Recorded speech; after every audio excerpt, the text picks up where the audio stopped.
Conformation basic हमने 11 में किया ही था, ठीक है। आज हम थोड़ा उसके एडवांस टॉपिक करेंगे।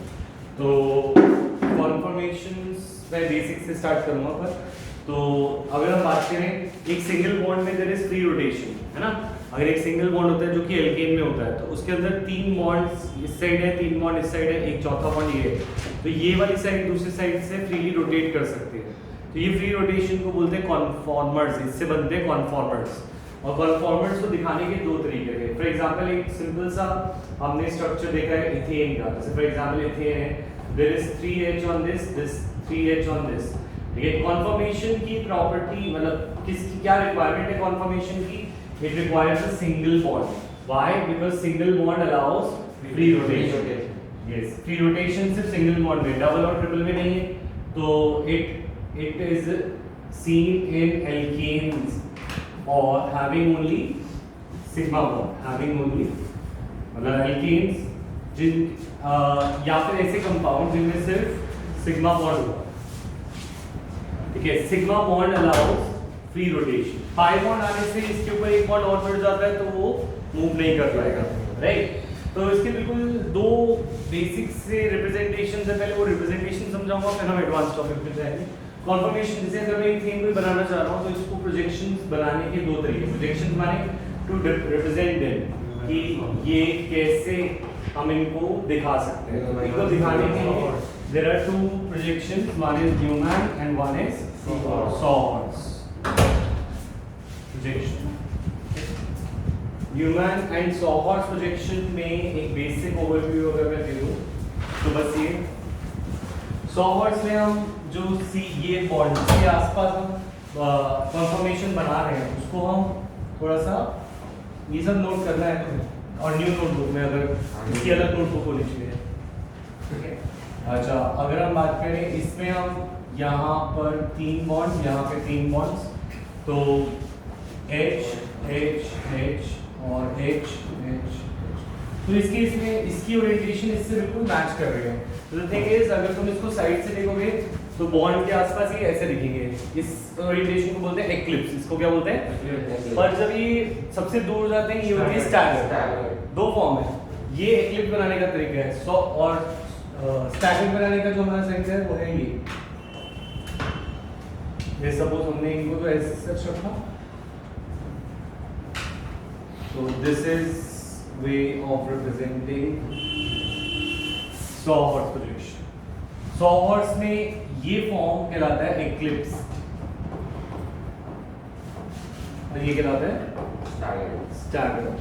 इसको ज्यादा अच्छे से समझ पाओगे श्रीनाथ जब हम यहाँ पे न्यूमैन को देखेंगे। न्यूमैन में थोड़ा सा ज्यादा क्लैरिटी मिलती है कि वो क्या है।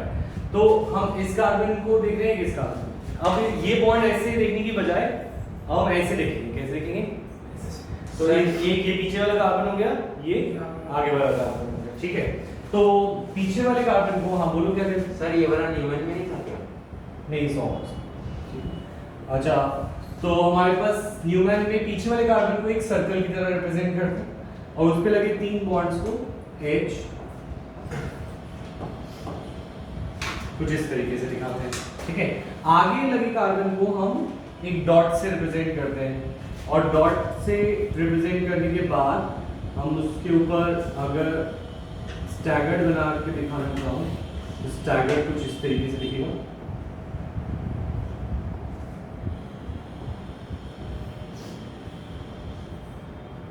तो ये हो गया हमारा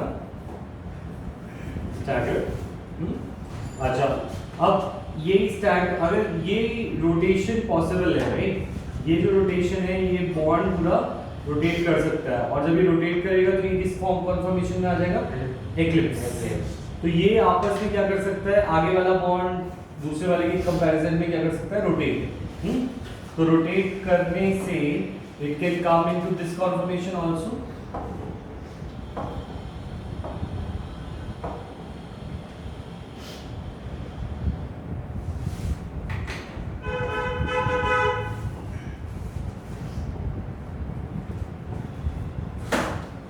इसमें एक को डॉटेड दिखाते हैं, ये वालों को, पीछे वालों को हम डॉटेड दिखाते हैं, ठीक है। सिमिलरली इसके 3 जो है ये डॉटेड बनाएंगे, क्योंकि हमारे पास 2 कलर के पेन तो नहीं होंगे इसीलिए, और ऊपर वाले को थोड़ा सा एंगल से दिखाते हैं और एक्चुअल में वो बिल्कुल उसके ऊपर कोइंसाइड करता है। तो दिस इज एक्लिप्स। तो 2 तरीके से हम प्रोजेक्शंस दिखा सकते हैं कॉन्फर्मेशन को। What is conformation? They arise due to free rotation of the sigma bond, है ना? They are the different arrangement that arise due to free rotation of the sigma bond. उसको दिखाने के तरीके क्या है? These are called the projections. और projections 2 तरीके के हैं, न्यूमैन से दिखा सकते हैं और सॉवर से दिखा सकते हैं। तो क्या स्टैगर्ड और एक्लिप्स 2 होते हैं? नहीं, इन दोनों के बीच में there are unlimited other projections. मतलब अब न्यूमैन से ही चलते हैं। न्यूमैन में हमने ये देखा कि ये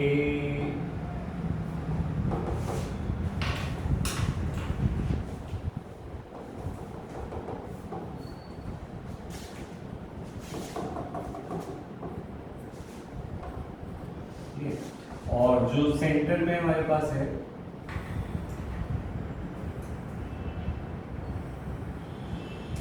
ठीक है। पॉइंट इज दिस कि ये सबसे दूर का अरेंजमेंट है। कैसा अरेंजमेंट है? सबसे दूर। तो जो हमारा स्टैगर्ड है वो सबसे ज्यादा स्टेबल है, क्योंकि इस हाइड्रोजन और इस हाइड्रोजन में रिपल्शन मिनिमम है। इन दोनों हाइड्रोजन में रिपल्शन कैसी है? मिनिमम। और सबसे मैक्सिमम रिपल्शन तब आ जाएगी जब ये दोनों बिल्कुल एक दूसरे के पास हो जाएंगे। क्या हो जाएंगे? एक दूसरे के पास। तो ये कॉन्फर्मेशन में सबसे ज्यादा क्या आ जाएगी? रिपल्शन। ठीक है। अच्छा, अब इनके बीच में there are infinite other arrangement. ये एक अलग अरेंजमेंट है, ये अलग अरेंजमेंट है, ये अलग है, ये अलग है, राइट? तो ये सारे अलग अलग अरेंजमेंट्स हैं। फिर से वापस आ जाएगा एक्लिप्स। तो ये जो बीच के अरेंजमेंट्स होते हैं इनको बोलते हैं स्क्यू। क्या बोलते हैं? स्क्यू। मतलब ये यहाँ से लेके यहाँ तक ये स्टैगर्ड आ जाएगा और ये एक्लिप्स। Staggered, eclipse. और इसके बीच के अनलिमिटेड अरेंजमेंट्स को हम बोलते हैं क्या? स्क्यू। ठीक है। तो 3 तरह के अरेंजमेंट्स होते हैं, स्टैगर्ड, एक्लिप्स और स्क्यू। ठीक है। तो स्क्यू को गॉश भी बोलते हैं। स्क्यू को स्क्यू अरेंजमेंट और गॉश। ठीक है। These are the infinite arrangements possible between staggered and eclipse. Infinite number of arrangements between staggered and eclipse. Staggered और एक्लिप्स के बीच में इनफाइनाइट जो अरेंजमेंट्स होती है इनको हम बोलते हैं स्क्यू। यहाँ तक क्लियर है? तो अब इनके बीच में जो एनर्जी बैरियर होता है बहुत लो होता है। दैट मींस स्टैगर्ड एक्लिप्स में कन्वर्ट हो सकता है, एक्लिप्स स्टैगर्ड में, और स्क्यू तो एक दूसरे के अंदर बहुत जल्दी कन्वर्ट हो सकते हैं। तो this energy barrier is called torsional strain. This energy barrier is called torsional strain. तो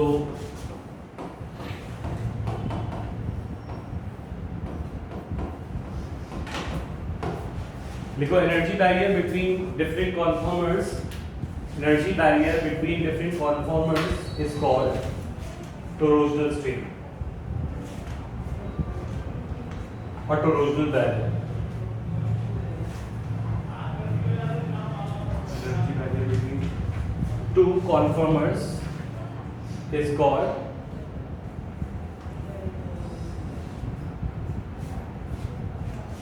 टोरोजनल स्ट्रेन। टोरोजनल स्ट्रेन को हम ग्राफ पे बहुत बार रिप्रेजेंट करते हैं, और ये ग्राफ होता है बिटवीन पोटेंशियल एनर्जी। यहाँ पे पोटेंशियल एनर्जी जो कि रिपल्शन की वजह से आती है, ठीक है, और पोटेंशियल एनर्जी यहाँ पे रिपल्शन की वजह से, क्योंकि तुम्हें याद है स्प्रिंग में भी तो पोटेंशियल एनर्जी, एक पोटेंशियल एनर्जी होती है जो हाइट पे होती है, जो हाइट की वजह से होती है, और एक होती है स्प्रिंग की वजह से जो कि कॉन्फ़िगरेशन की वजह से होता है, राइट?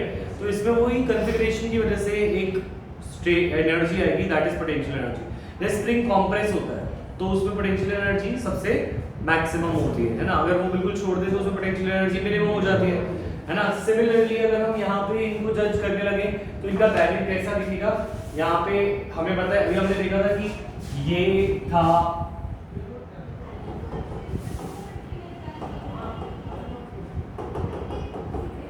ठीक है, अब ये था जिसमें मिनिमम रिपल्शन थी, ये क्या था जिसमें मिनिमम रिपल्शन थी, ये था स्टैगर्ड, ये क्या था। अच्छा, जैसे आप इसको घुमाने लगेंगे तो ये स्क्यू पे आएगा और फिर ये एक्लिप्स पे आएगा। तो अगर हम स्टैगर्ड से चले तो एनर्जी जैसे जैसे वो बॉन्ड्स पास आ रहे हैं तो उनके बीच की एनर्जी क्या होती जाएगी, बढ़ती जाएगी, क्योंकि जैसे स्प्रिंग कॉम्प्रेस होता जा रहा है, वो अपने एक ऐसी स्टेट में आ रहा है जहां पे वो रहना नहीं चाहता, तो उस केस में उसकी एनर्जी मैक्सिमम हो जाएगी और स्टेबिलिटी मिनिमम। और जब जब सपोज वो इस बैरियर तक आ गया तो मैक्सिमम हो जाएगा, फिर जब वो इधर से जाएगा फिर वो लूज करने लगेगा और नेक्स्ट टारगेट तक वो फिर से नीचे आ जाएगा। तो इसका ग्राफ कुछ इस तरीके से दिखेगा जिसमें ये दोनों रिप्रेजेंट करेंगे स्टैगर्ड को और ये वाला एक्लिप्स और ये भी स्टैगर्ड, और ये बीच की सारी रिप्रेजेंटेशंस क्या होंगी, ये भी स्क्यू और ये भी स्क्यू। सर ये क्या लिखा है, पोलर एनर्जी है क्या, पोटेंशियल एनर्जी, पोटेंशियल एनर्जी जैसे स्प्रिंग में होती है। और यहाँ पे एंगल ऑफ रोटेशन, इधर हमने बनाया एंगल ऑफ रोटेशन।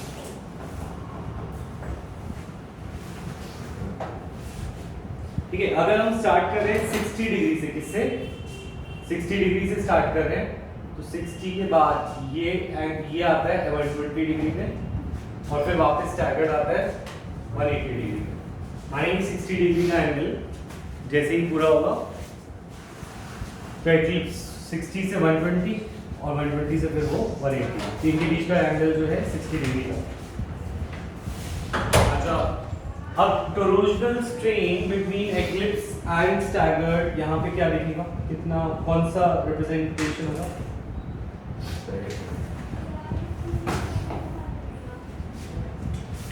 स्टैगर्ड की एनर्जी ये है, स्टैगर्ड की एनर्जी है ये और एक्लिप्स की एनर्जी है ये।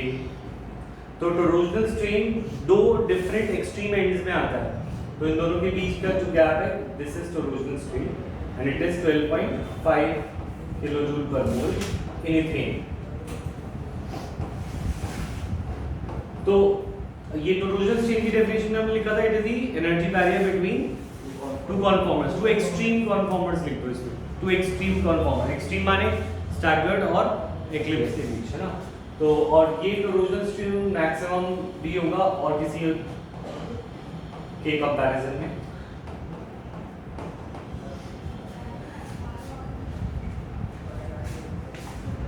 ठीक है,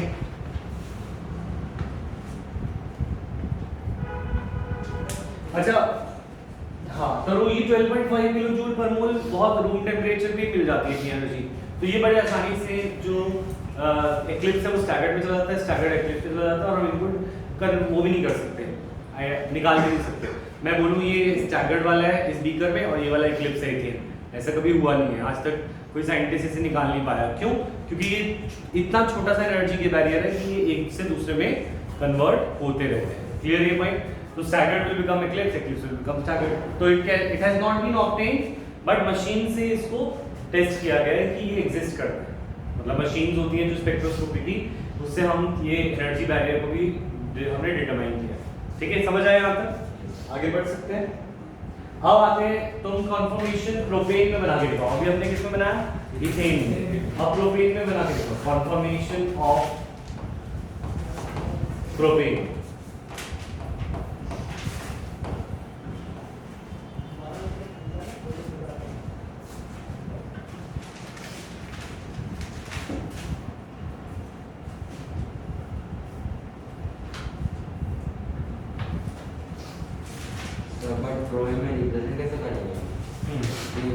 तो अब क्योंकि यहाँ पे 3 बॉन्ड्स हैं तो तुम्हें कोई भी एक बॉन्ड को ले लेना है, और क्योंकि इक्विवेलेंट है तो कोई भी ले लो, कोई फर्क नहीं पड़ेगा। राइट, तुम इस बॉन्ड को ले सकते हो या इस बॉन्ड को ले सकते हो, दोनों सिग्मा बॉन्ड है, कोई भी एक बॉन्ड ले लो।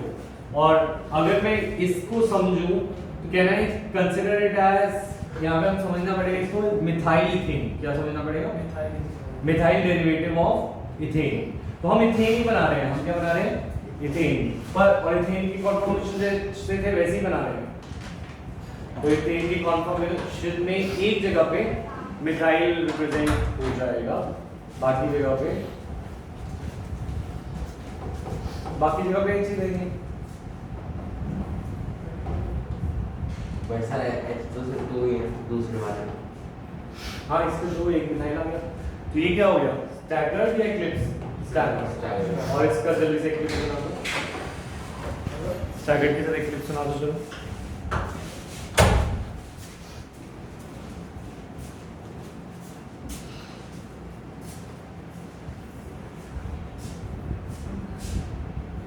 ये इसी से प्रॉब्लम हो जाती है, इसी से होती है वैसे ही।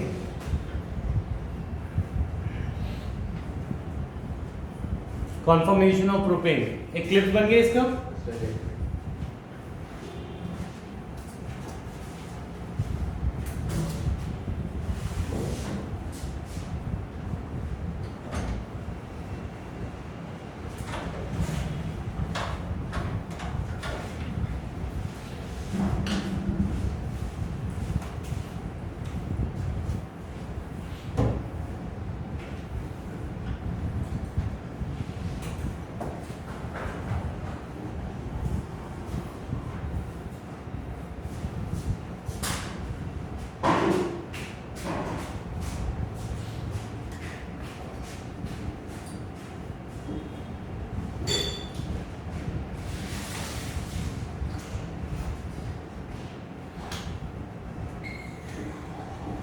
हो गया। यहाँ तक तो सब सही है। ब्यूटेन में कॉन्फर्मेशन ज्यादा बनेंगे, तो यहाँ पे दो ही बने, इथेन में दो बने और प्रोपेन में दो बने, ब्यूटेन में बनेंगे 6। ठीक है, कॉन्फर्मेशन ऑफ ब्यूटेन।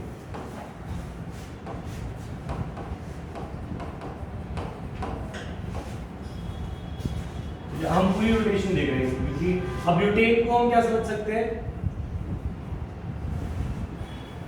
हम समझ सकते हैं डाइमिथाइल डेरिवेटिव 1,2 डाइमिथाइल इथेन समझ सकते हैं सर। सर सब में नहीं आ रहा बोल रहा हूँ मैं बोल रहा हूँ तुम्हें बॉन्ड तो एक ही लेना है, सेंटर वाले को कंसीडर कर रहे हैं रोटेशन के लिए। ठीक है, तो इस इथेन के ऊपर 1 और 2 पे ये इथेन है मान ले, इस पे 1 और 2 पे क्या है मिथाइल, तो हम इसे ऐसे समझेंगे जब हम इसका कॉन्फर्मेशन कर रहे हैं। हम रोटेशन सिमेट्री की वजह से इस वाले बॉन्ड पे देख रहे हैं जो सेंटर है, वैसे तो इस पे भी रोटेशन हो सकती है इस पे भी हो सकती है, और हम सेंटर वाले इसे कंसीडर कर रहे हैं। तो इसको मैं समझ रहा हूँ कि अब हमारे पास एक सिंगल बॉन्ड पे 2 कार्बन पे 2 मिथाइल होंगे, बाकी H होंगे। तो इसका अगर मैं कॉन्फर्मेशन बनाना चाहूँ तो सेंटर वाला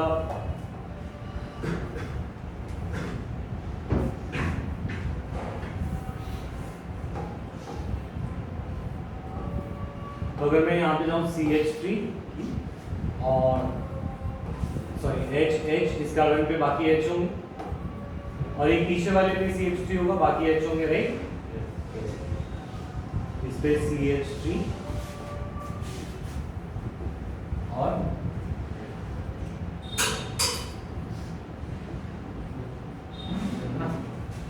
तो ये हो गया फुली एक्लिप्स। इसे क्या बोलेंगे, फुली एक्लिप्स। क्यों? क्योंकि यहाँ पे CH3 के साथ एक्लिप्स है ना। अच्छा, अब हम इसको घुमाते हैं ऐसे, ठीक है, इसको इधर घुमाते हैं, ग्रीन वाले बॉन्ड को ऐसे घुमाते हैं। ऐसे घुमाने से पीछे का तो वो सेम रहेगा,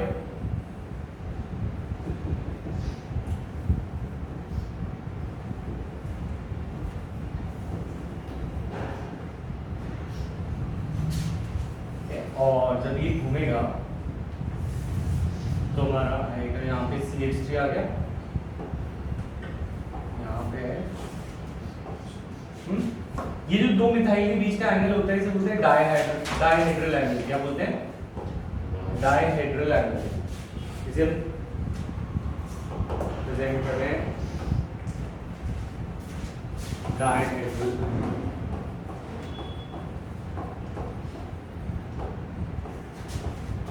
angle between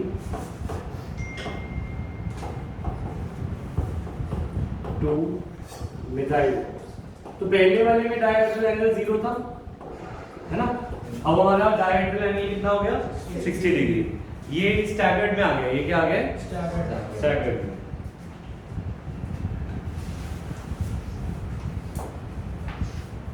ठीक है। पर ये पार्शियल स्टैगर्ड बोल सकता हूँ, इसमें क्या बोल सकता हूँ, पार्शियल। तो ये पूरा स्टैगर्ड नहीं सकता बोलूंगा, फुली स्टैगर्ड तब होगा जब ये CH3 इधर पहुंचेगा। समझ में आ रही बात? ये पार्शियल स्टैगर्ड को क्या मतलब सर पार्शियल पूरी स्टैगर्ड कम बोल सकते हैं सर? जब ये मिथाइल ग्रुप और इस मिथाइल ग्रुप के बीच में 180 डिग्री का एंगल तो वो फुली स्टैगर्ड होगा, ठीक है। अच्छा, अब इसका नेक्स्ट ओरिएंटेशन, अगर ये थीटा से ये जो 60 डिग्री से मैं किसको ले जाऊं 120 पे, कितने पे ले जाऊं, तो फिर से एक्लिप्स आएगा या स्टैगर्ड आएगा? एक्लिप्स आएगा, पर वो पार्शियल एक्लिप्स आएगा। क्या आएगा? बना समझ आ रहा है श्रीनाथ बाबे? Yes sir.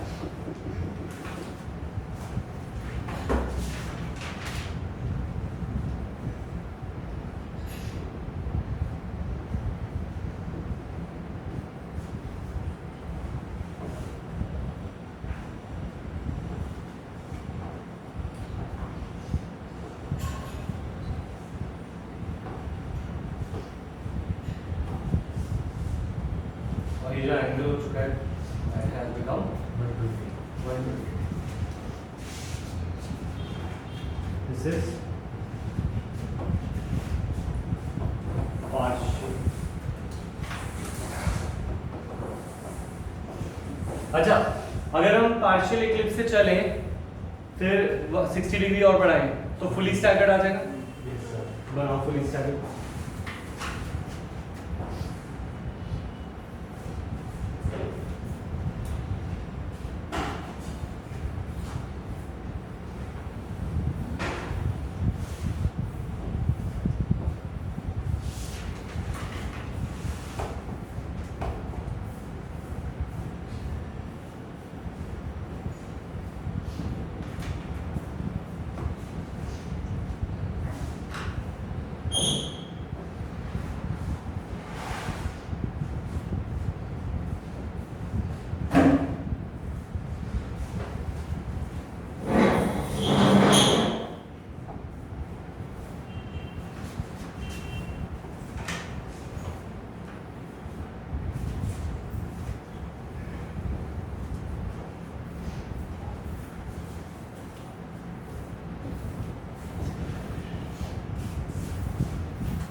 जो फुली इक्लिप्स स्ट्रक्चर है इसे हम एंटी स्ट्रक्चर भी बोलते हैं। फुली स्टैगर्ड है।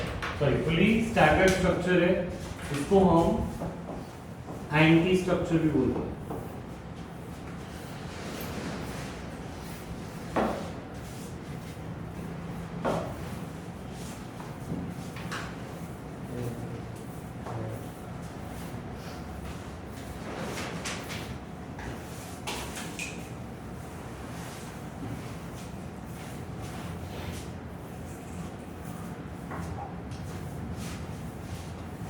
उसके बाद एंगल बढ़ाओ, फिर एक और एंगल बढ़ेगा, पार्शियल इक्लिप्स आ जाएगा। तो पार्शियल इक्लिप्स आएगा, है ना। जो पार्शियल इक्लिप्स है, क्योंकि हमें इक्लिप्स एक ही बोलना है, तो इक्लिप्स फुली कौन सा हुआ ये, ठीक है। ये पार्शियल इक्लिप्स को, चलो ये पार्शियल इक्लिप्स हुआ, इनको हम स्क्यू भी बोल देते हैं कभी कभी। पार्शियल स्टैगर्ड को हम क्या बोल सकते हैं, स्क्यू, क्योंकि फुली स्टैगर्ड को हम अगर स्टैगर्ड बुलाएं, ठीक है, तो इस हिसाब से we can call this skew. Skew क्या होता है, जो बीच का रिप्रेजेंटेशन है जो प्रॉपर नहीं है। अगर हम बात करें पार्शियल पार्शियल वाले, दीज आर लाइक स्क्यू, और दो अगर मैं आइडेंटिफाई करना चाहूं तो दो, एक तो फुली इक्लिप्स और एक फुली स्टैगर्ड, है ना। अच्छा, इसके अलावा एक इसके आगे और बनेंगे, जब ये जाएगा इधर तो एक बनेगा, और फिर एक इधर बनेगा, और फिर वापस उस पे आ जाएगा, तो 6 बनेंगे। 6 बना दो, एक बार जल्दी से पूरे कर दो।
लास्ट में बना दिया आपने CST ऊपर आएगा हाँ। लेफ्ट साइड ऊपर आएगा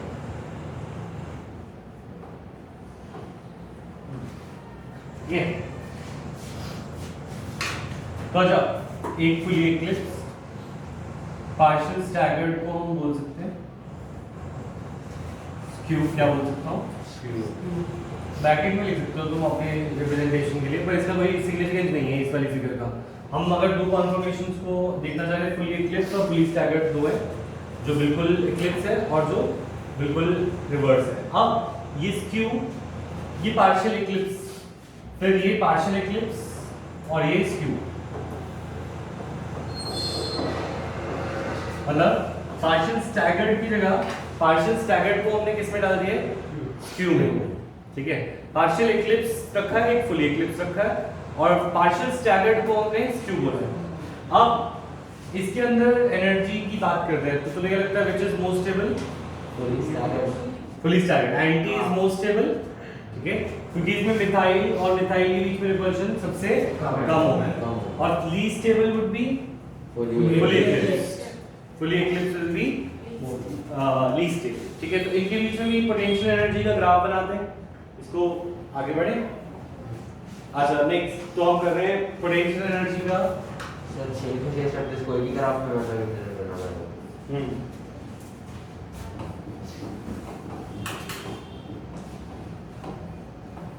ठीक है। तो अगर हम स्टार्ट करें तो सबसे लोएस्ट कौन था, एंटी, सबसे लोएस्ट क्या था, हाँ एंटी, एंटी का सबसे कम, फिर एंटी के बाद आता है, एंटी से शुरू कर रहे हैं, एंटी लीस्ट, उसके बाद आता है हमारा, देखो ऑर्डर से चलो, एंटी के बाद, अच्छा एंटी से चले, एंटी के बाद नेक्स्ट क्या आएगा, पार्शियल इक्लिप्स, है ना। तो एंटी से अगर मैं इसी ऑर्डर में चल रहा हूँ पर मैं स्टार्ट इधर से कर रहा हूँ एंटी से, एंटी का आता है पार्शियल इक्लिप्स। इक्लिप्स में, पार्शियल इक्लिप्स में एनर्जी क्या है, इक्लिप्स का एनर्जी हमेशा ज्यादा होता है क्योंकि वो लेस स्टेबल होता है, स्प्रिंग जैसे हमने इसे कंप्रेस कर रखा है, ये हमने किया था। फिर उसके बाद आता है स्क्यू, क्या आता है स्क्यू, स्क्यू की एंटी से तो कम नहीं होगी, स्क्यू एंटी से क्या रहेगा, ऊपर रहेगा। और फिर आएगा, अगर हम इसके बाद चलेंगे यहां से आगे, ये भी हो गया पार्शियल इक्लिप्स हो गया और स्क्यू भी हो गया, फिर आएगा फुली इक्लिप्स, ठीक है। फुली इक्लिप्स में सबसे मैक्सिमम एनर्जी होगी, फुली इक्लिप्स में सबसे बड़ी एनर्जी होगी। फुली इक्लिप्स के बाद फिर आएगा पार्शियल इक्लिप्स, ये था, ये एंटी था, इसके बाद स्क्यू, फिर आएगा अगेन स्क्यू, और फिर पार्शियल इक्लिप्स, और फिर वो एंटी।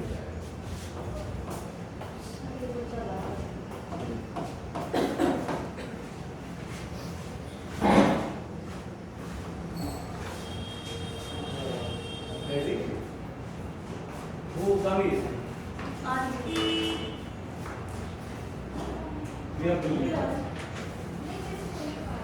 अच्छा,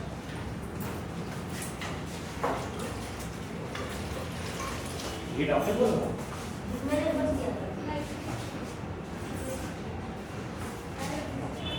पार्शियल इक्लिप्स के बाद फिर ये आएगा एंटी, ठीक है। तो तुम्हें डायग्राम समझ आया या नहीं आया, कहाँ से नहीं आया, मैं दोबारा कहाँ से, अरे देखो सबसे पहले हम यहाँ से स्टार्ट करें, फुली इक्लिप्स, फुली स्टैगर्ड से, फुली स्टैगर्ड यानी एंटी से सबसे स्टेबल था ये, फिर इसके बाद आया था पार्शियल इक्लिप्स, ये थोड़ा अनस्टेबल है, सबसे ज्यादा नहीं, थोड़ा अनस्टेबल, और जो अनस्टेबल होता है उसकी एनर्जी हमेशा ज्यादा होती है। तो ये पार्शियल इक्लिप्स का है। पार्शियल इक्लिप्स के बाद हम आए स्क्यू पे, ये स्क्यू एक पार्शियल स्टैगर्ड की तरह है, किसकी तरह है, अगर ये स्टेबल है पर एंटी से कम स्टेबल है, तो इससे मतलब थोड़ी सी कमी ज्यादा है। हाँ, तो ये स्टैगर्ड तो है पर ये इसके जितने एनर्जी पे नहीं है, लोएस्ट एनर्जी पे नहीं है, स्क्यू थोड़ा सा एंटी से अनस्टेबल है ना। फिर अगर हम नेक्स्ट पे जाएंगे तो इसके बाद स्क्यू के बाद हम यहाँ पे आ जाएंगे इस साइकिल में, क्योंकि ये साइकिल ऐसे चल रही थी ना, एंगल तो हमने कॉन्टिन्यूस बनाया था, पर हमने शुरुआत इस बार यहाँ से करेंगे डायग्राम की। तो इसके बाद कौन सा स्टेप आएगा, फुली इक्लिप्स, फुली इक्लिप्स, फिर स्क्यू, फिर पार्शियल इक्लिप्स। तो फुली इक्लिप्स मैक्सिमम एनर्जी में, फिर स्क्यू, फिर पार्शियल इक्लिप्स, फिर एंटी। ठीक है, अच्छा इसके एनर्जी बैरियर्स भी लिख लेते हैं। तो इनके एनर्जी बैरियर्स कितने हैं? अगर हम एंटी से कंपेयर करें, एंटी की लोएस्ट मान रहे हैं, किसकी? एंटी की कंपैरिजन में दूसरे का देखें तो इसका जो टोरोजनल स्टेट जो सबसे फुली इक्लिप्स और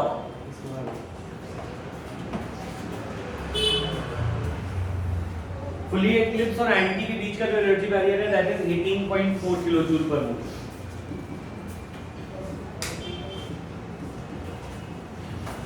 ठीक है, अच्छा और जो पार्शियल इक्लिप्स है इनका बैरियर है 14.6 और 14.6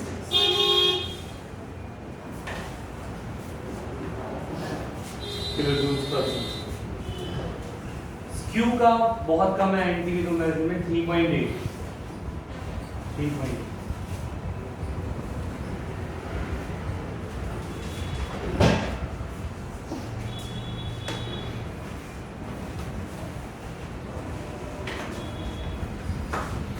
सर एंटी वापस से सरफेस पे टच नहीं करेगा लास्ट में?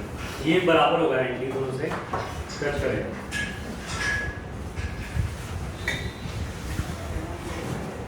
समझ आ रहा है या नहीं? सर आ रहा है। कब बड़े नेक्स्ट पे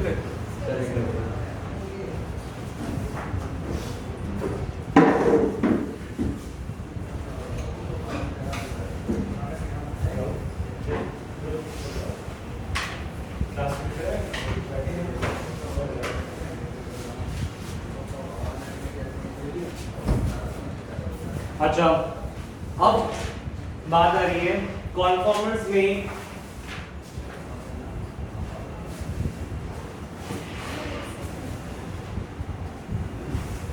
यूजुअली मोस्ट स्टेबल कौन होता है? एंटी। कौन होता है? एंटी यूजुअली सबसे ज्यादा स्टेबल होता है, पर एक्सेप्शंस आर देयर जहां पे एंटी से ज्यादा स्टेबल कोई और हो रहा हो। ठीक है, वो एक्सेप्शन हम एक दो देख लेते हैं। ये मैं डालूं तो लिखेंगे although anti conformation is more stable but sometimes gauge structures become more stable या skew। although anti conformations are more stable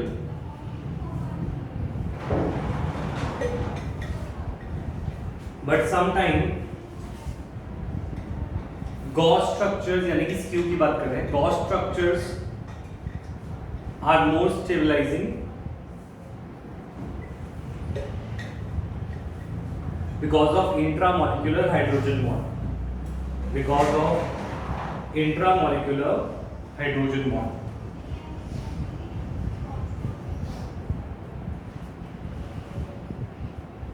because of intramolecular hydrogen bond। ठीक है, इसको देखते हैं। ये है इथेन 1,2 डायॉल, ये है इथेन 1,2 डायॉल। ठीक है, हाइड्रोजन बॉन्ड की कंडीशन होती है कि compound should have OH, FH या NH बॉन्ड, और यहाँ पे हमें दिख रहा है OH बॉन्ड्स हैं, इनफैक्ट दो हैं एक मॉलिक्यूल के अंदर, राइट? तो अब और जब दो OH बॉन्ड्स आ रहे हैं तो हाइड्रोजन बॉन्ड मॉलिक्यूल के अंदर भी आ सकता है, या दो इलेक्ट्रोनेगेटिव ग्रुप्स हैं, एक OH बॉन्ड है, तो भी जो हमारा हाइड्रोजन बॉन्ड है वो किस में आ सकता है?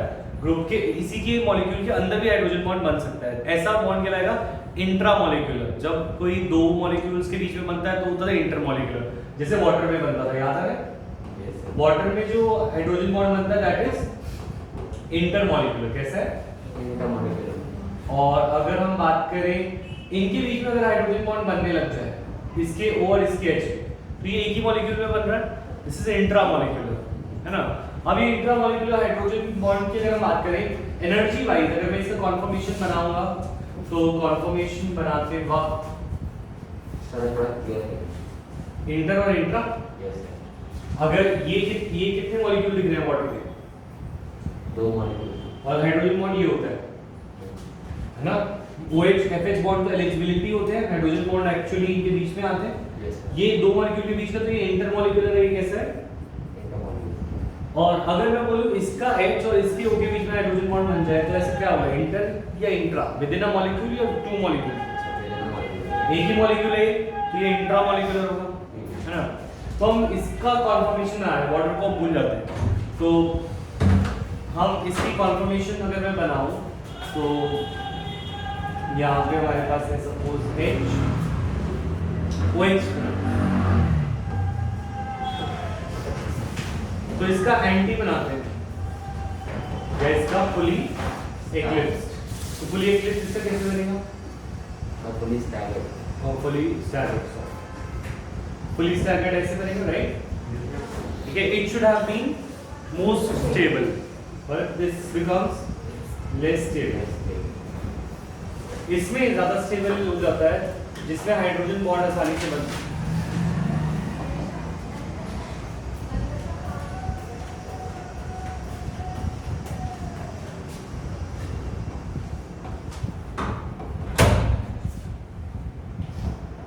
वैसे तो तुम बोलोगे कि हाइड्रोजन बॉन्ड सबसे ज्यादा तब बनता जब वो फुली एक्लिप्स हो जाता, पर उसमें रिपल्शंस भी काउंट होंगी, ठीक है? तो ज्यादा हो गई। हाँ, उसमें रिपल्शन ज्यादा होगी, तो दोनों फैक्टर्स ऑपोजिट चल रहे हैं, तो इस वजह से स्क्यू, यानी कि ये वाला स्क्यू, पार्शियल स्क्यू वाला जो है, इसमें हाइड्रोजन बॉन्ड बन जाता है।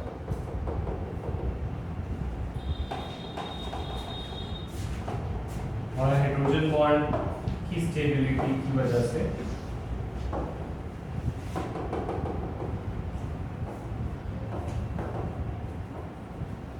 ये मोर स्टेबल हो जाता है।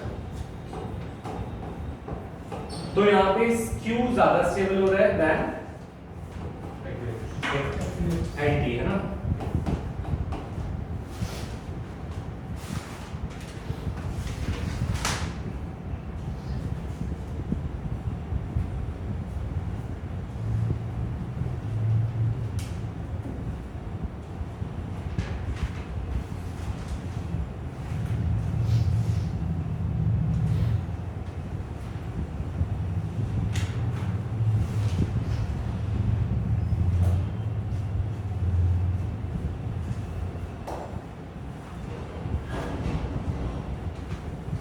अच्छा,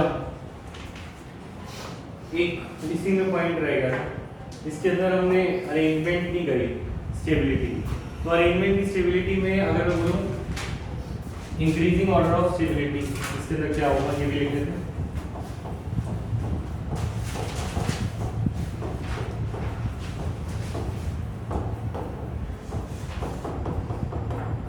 सबसे ज्यादा स्टेबल कौन होगा? एंटी। सबसे ज्यादा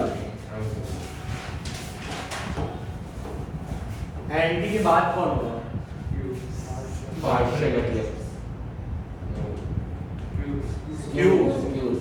एंटी सबसे ज्यादा स्टेबल क्योंकि एनर्जी सबसे मिनिमम है, ठीक है? स्क्यू और गॉस स्ट्रक्चर्स इसके बाद आएंगे, फिर उसके बाद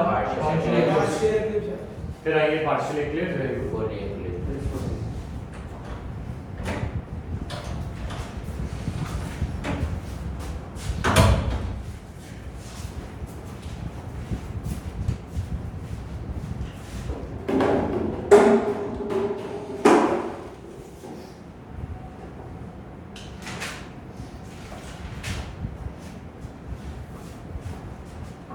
क्यू के बाद पार्शियल एक्लिप्स,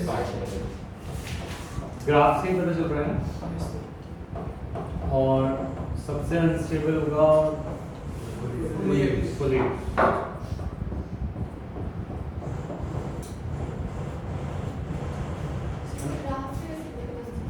ग्राफ से कैसे पता चल रहा है?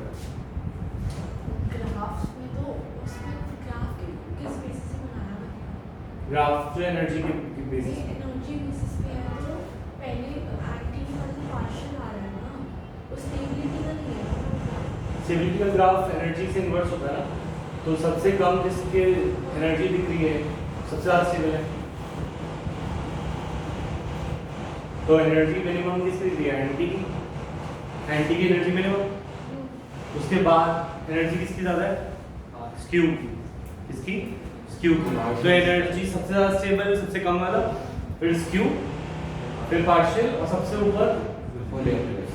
तो इस तरीके से हम ग्राफ से देख सकते हैं, ठीक है?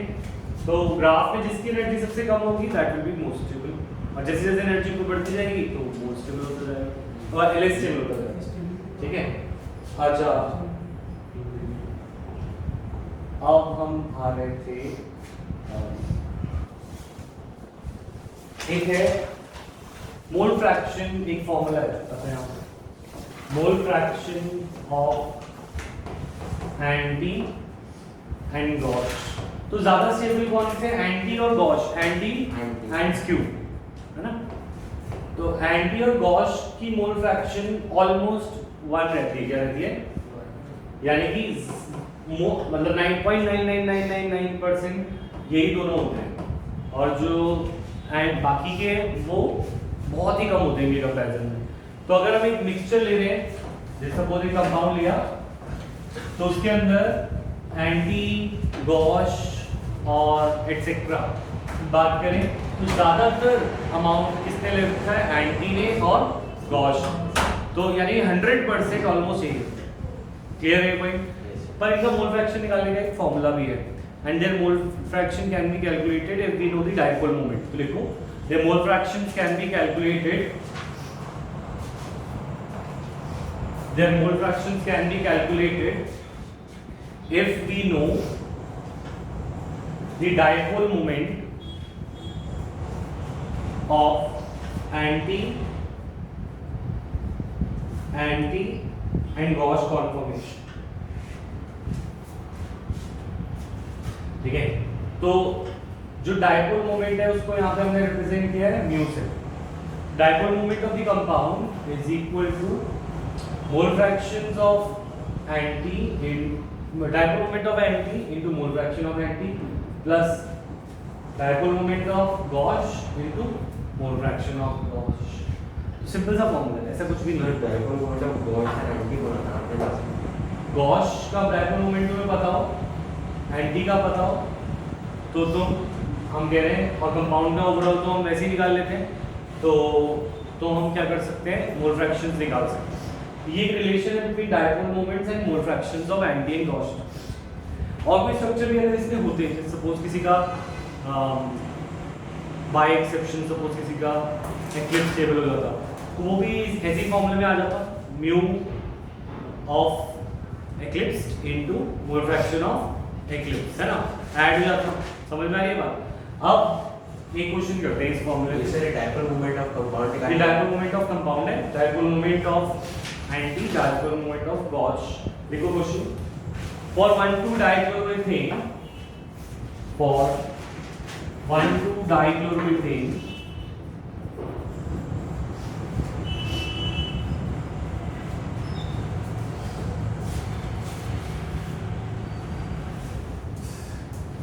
okay, anti-dipole moment is 0। For 1,2-dichloroethane, anti का डायपोल मोमेंट इज 0। ठीक है, गॉश का इट इज, गॉश का गिवन है 5.55, और कंपाउंड का it is given to be 1। ठीक है, तो calculate mole fraction of gauche and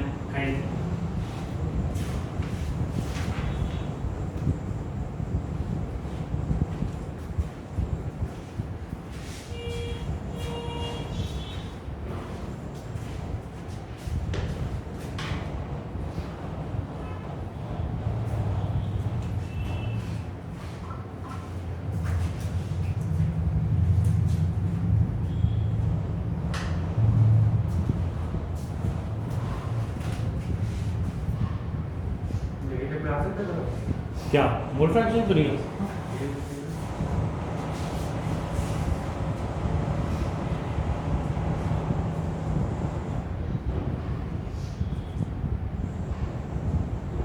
mole fraction जो पॉइंट में आएगी ना, तो पॉइंट में आएगी, पॉइंट 1 ये सब पॉइंट 1। ठीक है। तो इसको जो हम सॉल्व करेंगे तो हमें कंपाउंड की रखनी है 1, और म्यू ए हमने कितनी रखी, 0। अच्छा, तो मोल फ्रैक्शन ऑफ ए तो खुद ही 0 हो गया, यहाँ पे मल्टीप्लाई होने के बाद यहाँ से 0 हो गया, और यू ये आ गया था 5.55, और मोल फ्रैक्शन ऑफ गॉश यहाँ से निकल जाएगा 0.18। तो मोल फ्रैक्शन ऑफ क्लॉज के लिए 0.18, पर मोल फ्रैक्शन ऑफ एंटी 1 में से माइनस करके आएगी तो आ जाएगी 0.8। ठीक है, क्लियर है ये क्वेश्चन। अब आप लास्ट इसमें रहेंगे कॉन्फॉर्मेशंस ऑफ साइक्लोएल्केन्स। सर एक मिनट, ये कैसे निकाला आपने मोल फ्रैक्शन ऑफ एंटी? ये अगर इसका 0.18 आया तो एंटी का माइनस कर देंगे 1 से तो 0.82 आ जाएगा।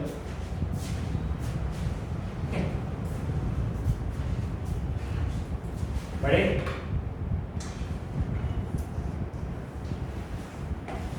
तो लेकिन कॉन्फॉर्मेशंस ऑफ साइक्लोएल्केन्स,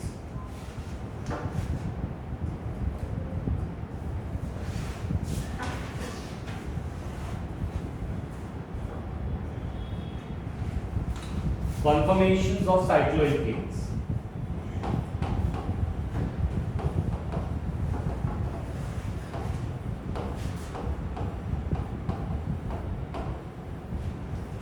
अच्छा देखो, कार्बन की जो हमने नॉर्मल कंपाउंड्स पढ़े हैं, नॉर्मल एल्कीन्स में हमें पता है सिंगल बॉन्ड होने से हाइब्रिडाइजेशन होती है sp3। क्या होती है? sp3। कार्बन का एक डबल बॉन्ड आता है, हाइब्रिडाइजेशन हो जाती थी। कार्बन का एक ट्रिपल बॉन्ड आता है तो sp, और दो डबल बॉन्ड आते हैं तो भी sp। ये बात तो हमने पढ़ी है एल्कीन्स में। किसमें पढ़ी है? एल्कीन्स। अब अगर हम बात करें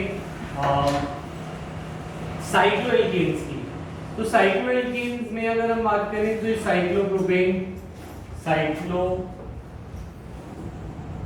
ब्यूटेन, साइक्लोपेंटेन और साइक्लोहेक्सेन, ये सारे sp3 हैं। ये सारे क्या हैं?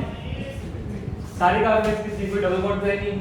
तो sp3 का एंगल होता था 109.28 या 109.5।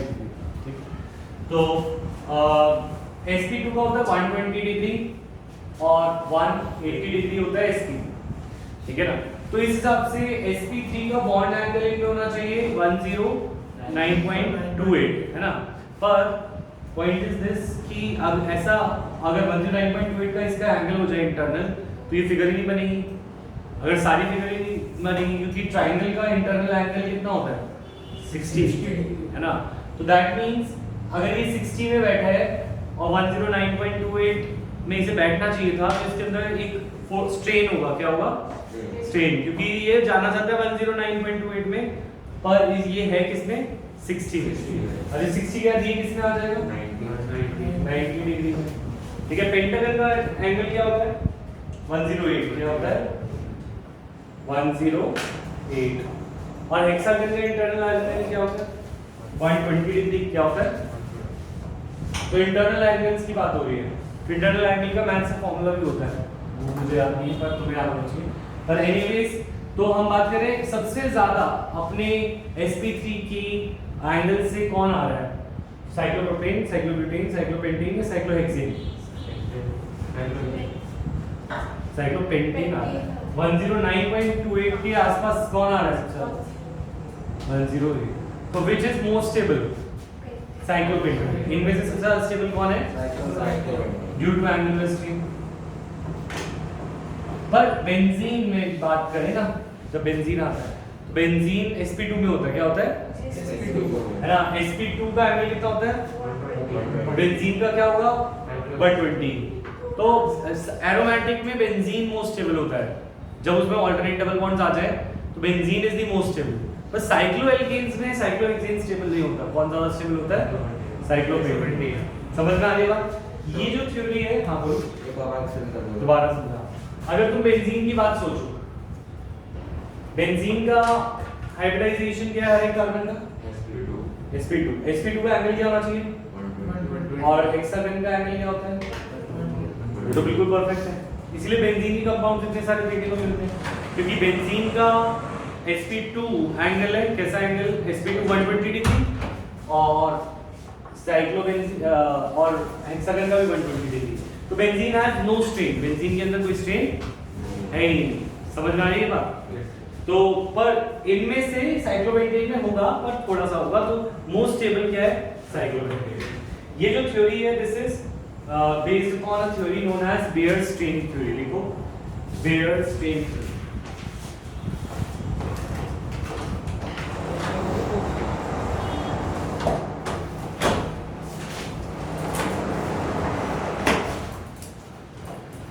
Beer-Strain theory. ये कहती है the amount of strain, लिखो, the amount of strain is directly proportional to, the amount of strain is directly proportional to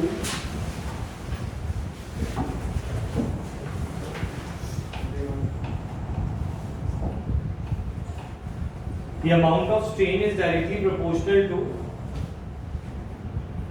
angle through which a valency bond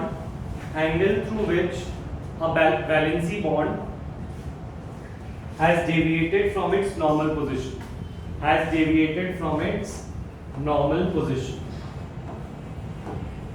मतलब ये कह रहे हैं, देखो यहाँ पे अगर मैं बोलूँ सबसे ज्यादा स्ट्रेन, हम ऐसे इसको एम्पिरिकली भी सोच सकते हैं, बेयर्स की थ्योरी को लिख लिया। सर एक मिनट, लास्ट में था angle through which it has deviated from its normal position. तो जो मैंने भी समझाई है बेयर्स थ्योरी है, बेयर्स थ्योरी कह रही है कि जिसमें एंगल अपने नॉर्मल एंगल से सबसे ज्यादा डेविएटेड है, वो सबसे कम स्टेबल है, उसमें स्ट्रेन सबसे ज्यादा है। फॉर एग्जांपल ये सारे साइक्लोएल्केन्स में हाइब्रिडाइजेशन क्या थी, sp3 क्या थी, और sp3 का नॉर्मल एंगल कितना था 109.28, और 109.28 में से अगर मैं बोलूं साइक्लोप्रोपेन, साइक्लोब्यूटेन, साइक्लोपेंटेन और साइक्लोहेक्सेन में से सबसे ज्यादा डेविएटेड कौन है, साइक्लोप्रोपेन। इन दोनों के बीच का एंगल का चेंजेस ज्यादा है, 109 और 16 में कितना है, ज्यादा डिफरेंस है, और सबसे कम डिफरेंस किसमें है, 108 और 109 में। तो जितना डेविएशन ज्यादा होगा उतना स्ट्रेन ज्यादा होगा। तो strain is directly proportional to the angle of deviation, जिसमें एक नॉर्मल एंगल से कितना डेविएशन हुआ है उसको काउंट करना है। इसका एक फॉर्मूला दिया है, लिखो angle of deviation is equal to half of, cycloalkanes के लिए लगा रहे हैं, वैसे तो किसी में भी लग सकता है, पर साइक्लोएल्केन में नॉर्मल एंगल क्या है 109.28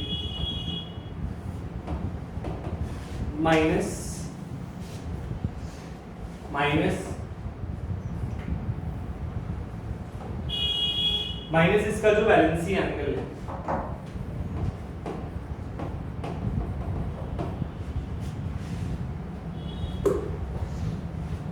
वैलेंसी एंगल माने जो उसका इंटरनल एंगल बन रहा है यहाँ पे, कौन सा, जो इंटरनल एंगल उस फिगर का बन रहा है, ठीक है। इसके आगे थोड़ा सा रहेगा इसका कंफर्मेशन, नेक्स्ट क्लास में ऑप्टिकल आइसोमेरिज्म कराना चाह रहा हूँ, पर कितने बजे का 11 बजे, ठीक है।